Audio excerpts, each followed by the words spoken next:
Picture this, you're sipping on your morning smoothie, feeling pretty darn proud of yourself for choosing a healthier option. But did you know that even those innocent looking fruits and those dollops of honey that you're using to sweeten your smoothie could be sabotaging your health goals? Yep, that's right. And I don't mean to burst your bubble, but in today's video, we're diving deep into the world of sugar addiction, especially when it comes to those perimenopausal years. Now, I know what you might be thinking, but wait, aren't natural sugars supposed to be better for me? Well, let's unpack that myth right here, right now. Sure, fruit, dates, honey, they all might seem like wholesome choices, but when it comes to sugar, our bodies don't discriminate between the refined stuff and the natural sweetness.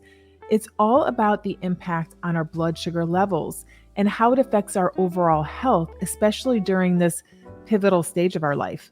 So, buckle up because we're about to uncover some eye opening truths that might just change the way you see sugar forever.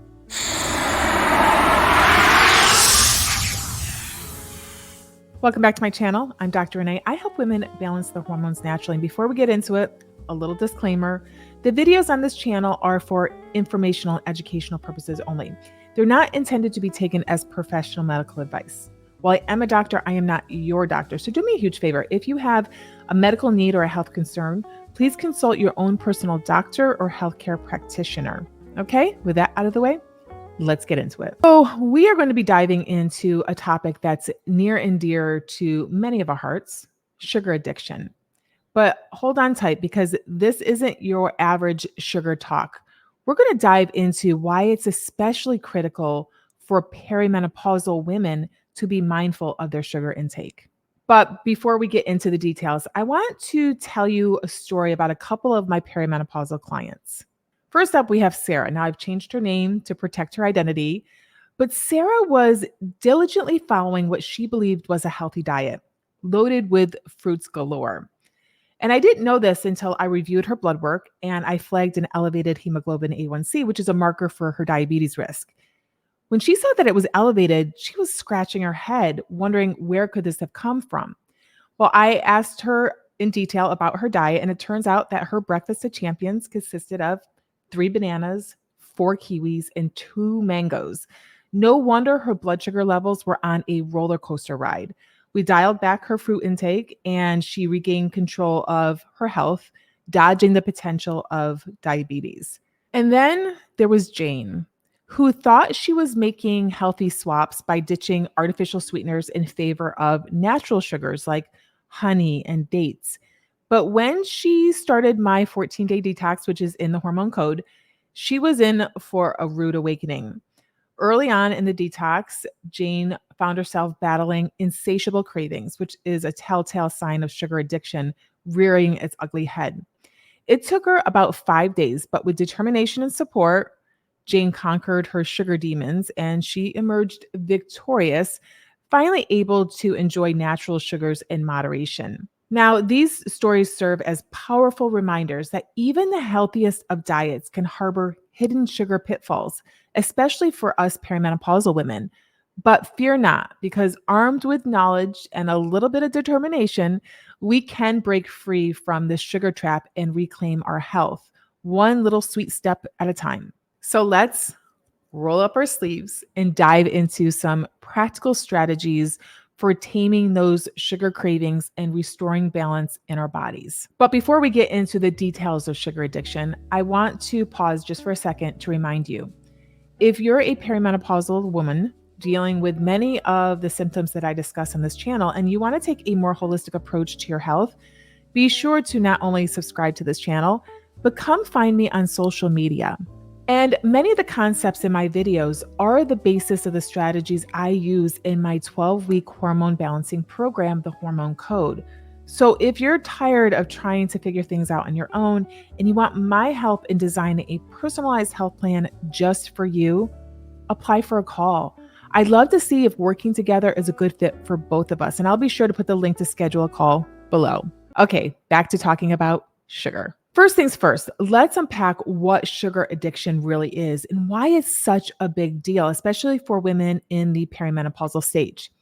You see, as estrogen levels fluctuate during perimenopause, our bodies become less sensitive to insulin, which is the hormone responsible for regulating our blood sugar levels. This makes us more prone to sugar cravings and increases the risk of health issues like weight gain, diabetes, and even heart disease. Not exactly the road we want to be heading down, right? Now, we all know the usual suspects when it comes to sugar overload, right? Sodas, cereals, those sneaky processed foods lurking in our pantries. And if you were not aware how much sugar is in them, just look at the labels.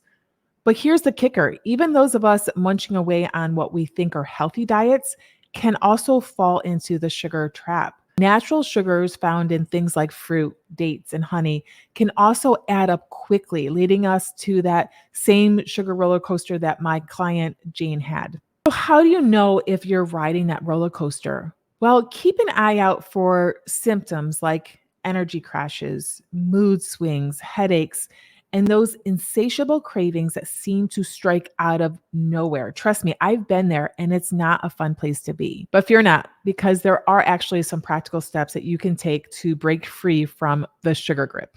Start by swapping out sugary snacks for healthier alternatives like nuts, veggies, or a square of dark chocolate. Now, you notice I didn't say milk chocolate. I said dark chocolate, which is lower in sugar. And the higher the cacao content, the more bitter and less apt you are to have more than one square. And become an expert label reader. This is what happened to me. I thought I was having no sugar in my diet until I realized I had an intolerance for sugar and had to completely cut them out for 6 months. I started looking at labels, and some foods that I thought were healthy had a ton of sugar. Consume those foods all day long, you're getting a constant infusion of sugar. So become an expert label reader. And hey, while you're trying to kick the sugar habit, don't be afraid to reach for some supplements that may actually help you curb those cravings. My favorite is glutamine, but some others that you can try include chromium, magnesium, cinnamon, alpha lipoic acid, omega-3 fatty acids, probiotics, and even adrenal adaptogens like ashwagandha, rhodiola, and holy basil. Now, I'm not saying that you need to take supplements, and I'm also not saying that you should take all of the supplements that I just mentioned. You can add one, maybe two of them if you find that you're struggling with cravings while you're cutting down on sugar, and you can figure out which ones work best for you. And there you have it, the lowdown on sugar addiction and why it's crucial for perimenopausal women to take control of their sugar intake. Remember, it's not about deprivation, but rather about finding a balance that leaves you feeling energized and empowered. And it's also about awareness of where sugar is creeping into your diet. If you enjoyed this video and you want more information on the impacts of sugar on your health, check out this video where I talked about the silent disruptor of women's health, inflammation. And with that, we'll see you right back here next week. Ciao.